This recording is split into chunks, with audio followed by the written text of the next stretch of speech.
Thank you very much for the introduction, Sonia. I assume you can hear me okay.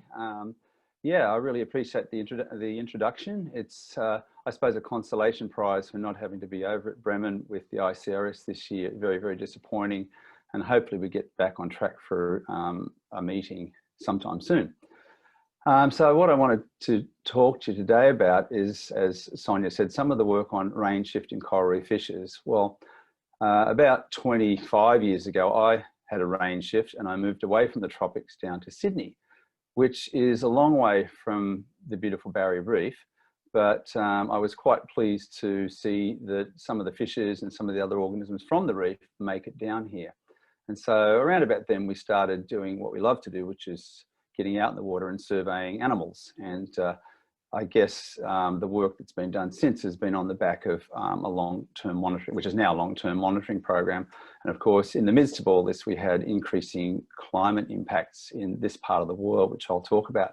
So I'm just going to share a presentation, which, as Sonia said, should last 20 minutes or so if I can find it and share it. And hopefully you can see, which just illustrates some of this work.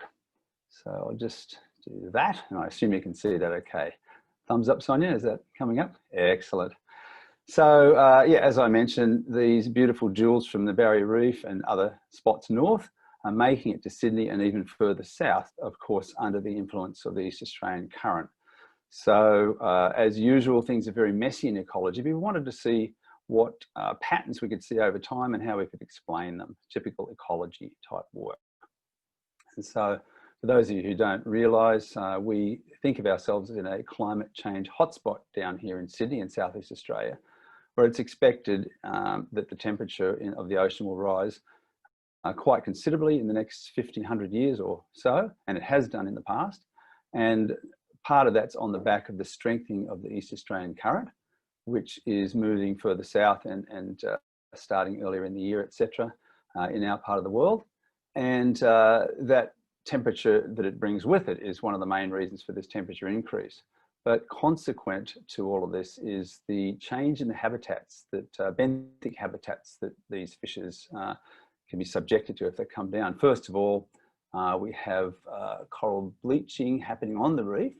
And secondly, we have the march of tropical sea urchins moving further south, creating barrens in their wake, removing macroalgae, to be replaced with what we call pink rock, rock covered with crustose coralline algae. And it turns out that these little tropicals find that rather suitable habitat. So just a very basic visual model suggests that coral reef fishes may be distributed thusly on the reef with a core, the red shown there, and edge of populations representing either non-breeding populations or sporadic or otherwise settlement areas. So we can imagine with the shift in temperature particularly, but also currents, these sort of fish potentially shifting further south, and this is what we apparently are seeing. So reef fishes who perhaps are used to an environment like this end up in a place like this. This is a typical temperate reef, and if you look carefully, you can see a little butterfly fish poking its nose out of the bottom there. And on the right, sorry, you'll see a temperate damselfish with its territory. So it's a mixed bag, very heterogeneous environment, macroalgae, but also rocks and shelter that these animals can use. But in spite of the different habitat, we're seeing hundreds of species of fish making it down to Sydney and even further south, down to about 37, 38 degrees south, which in Sydney is at about 34. So these fishes have to pass a gauntlet, you may well say, from the reef to make it down to Sydney. And then if they're ever going to persist and cause a proper range shift, they've got to establish. So there are many areas on the way they've got to pass. They've got to be produced in the first place on the reef or slightly further south in a coral environment. They've got to be advected, in this case, southward, possibly on the East Australian current, but noting a lot of these fishes do have active swimming potential. Then they've got to make it onshore somehow. Then they've got to go through the normal gauntlet you'll find on the reef, but perhaps a little harder down here. They've got to find a place to live. They've got to avoid the local predators and grow. And then, of course, they've got to get through the dreaded winter. So a winter in Sydney is probably 5 degrees Celsius colder than a winter on the southern reef. And not only have they got to do that, they've got to find others of their own kind and potentially survive and reproduce. So it's a big ask of these little individuals. And I'm just going to briefly summarise. As I said, we've been looking at these animals at sites in Sydney and further south and further north for around about 20 years nearly now. And I'll just show you some of the patterns we've seen. So the sites on the left represent the two red blobs. Sydney and Merimbula are our two main sites that we census weekly over the first 6 months of each year and less often at other times. But we've also got data from other sites as indicated here for comparison. So just looking at those two main sites, you can see a fairly steady increase in the species accumulating. Just moving this out of the way. Species accumulating over time. And in Sydney, we've recorded over 100 species now of tropical fish arriving here. Whereas down in Merimbula, which is further south, we're up to about 40 or 50 species making it down to there.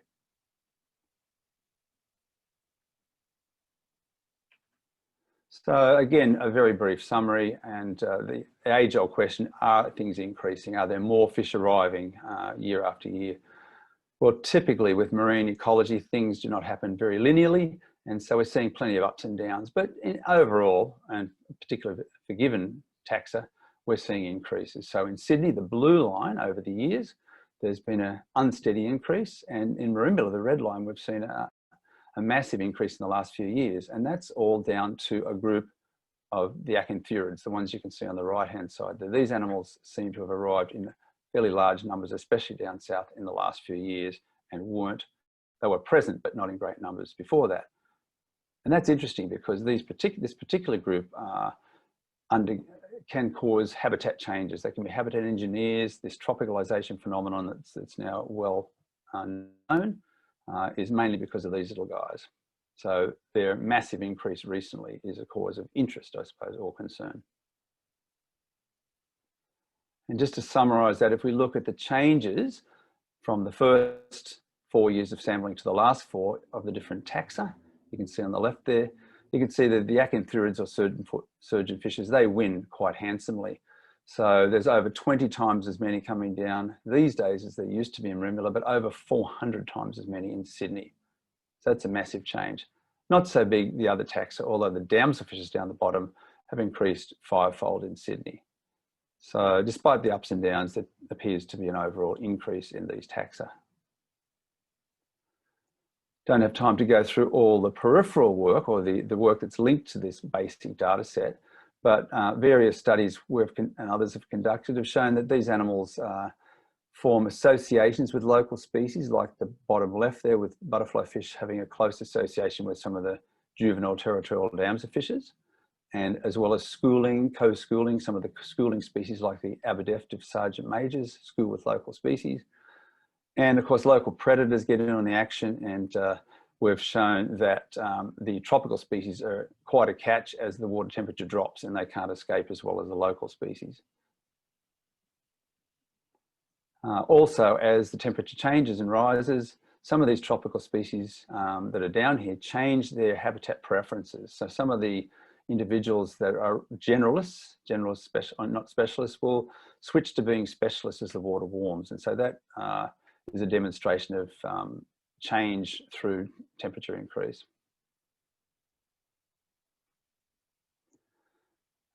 Not going a lot into mechanisms here, but of course the obvious question is, can this all be predicted on the East Australian current, aka Nemo? And of course, we're seeing a strengthening of the East Australian current in the region around Sydney, for instance, over the years, but not as strong a link between the strength of the EAC and the abundance of these tropicals arriving as one would expect. So the EAC certainly plays a role for most of the species, but it's not the main predictor. It's not the only predictor, obviously. It's a bit messier than that. But of course, arriving is one thing, but surviving, well, not the brutal winter, but certainly a cooler winter than they're used to on the reef. In Sydney, the temperature gets to about 17 Celsius, which it is at the moment, and further south, obviously colder, about 13 at Merimbula. So these temperatures are quite a challenge for survival of these individuals, it turns out. And cutting to the chase, the overwinterers, the numbers of overwinterers per year have, I suppose, gone up through the years, although you'll see quite a large rise in the 2009-2011 period, partly due to a spike in temperature. So some animals are making it through to the next season, but not a whole lot. In fact, we demonstrated that there's pretty much a temperature threshold. So when the temperature is below about 17 degrees, very few animals survive of any of the species. But above about 17, as you'll see here on the left and right, the number of overwinterers increases quite dramatically. So we're calling that an overwintering threshold. So it makes what's quite an unpredictable recruitment into something a little more predictable on the numbers making it through to the next year. And it's easy to see why Sydney might be an interesting place to look at in this regard for overwintering.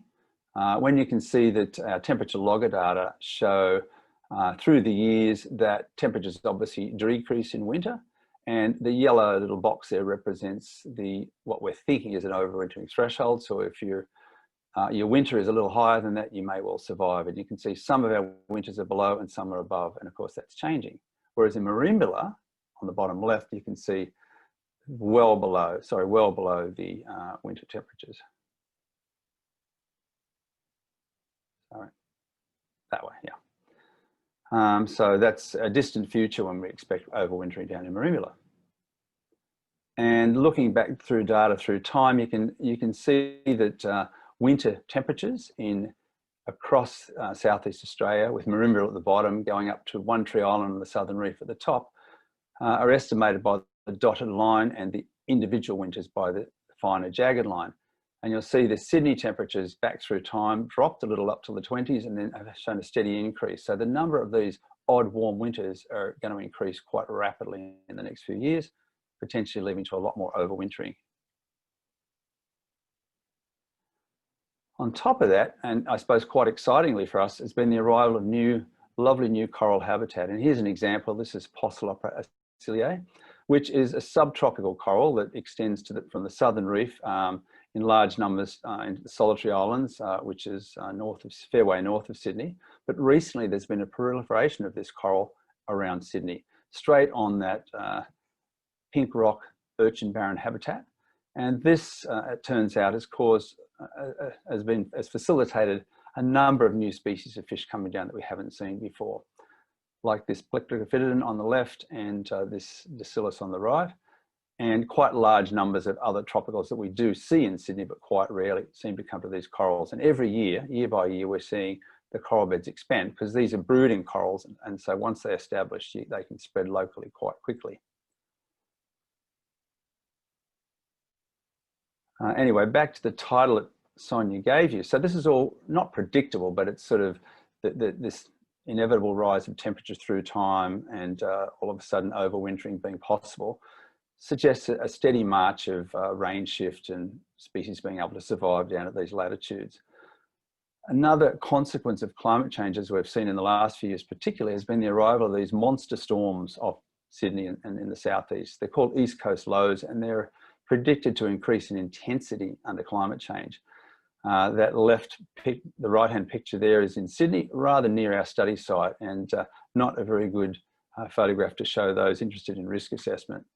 And so that East Coast low that happened in June 2016, it just happened that we had done full surveys the week beforehand. So we're able to document changes in the tropical fishes in Sydney before and after this massive storm. And so the otherwise peaceful study site became a wash of water. The toilet block, bathroom block was ripped out and deposited all through the study site. For about a week, we couldn't get in because of turbidity and weather. When we got back in, we noticed obviously a huge change in the underwater habitat. The macroalgal habitat had mostly, or a lot of it had been removed, revealing these large ocean barrens. As I mentioned, sort of preferred habitat for these fish. We were able to monitor changes in the algal cover. And as you can see, the black columns represent the algal cover on the first two bars, and the right hand barrens increases quite a large amount over that time. So there was quite a shift in habitat. Unfortunately for the coral reef fishes that we had been monitoring, there was also quite an impact on them. So we measured them at both sheltered and more exposed sites. And at both sites, we saw drops in the overall tropical fishes, but in particularly these Acanthuridae surgeonfishes seem particularly vulnerable. They're open water schooling fish, and they don't normally seek that much shelter.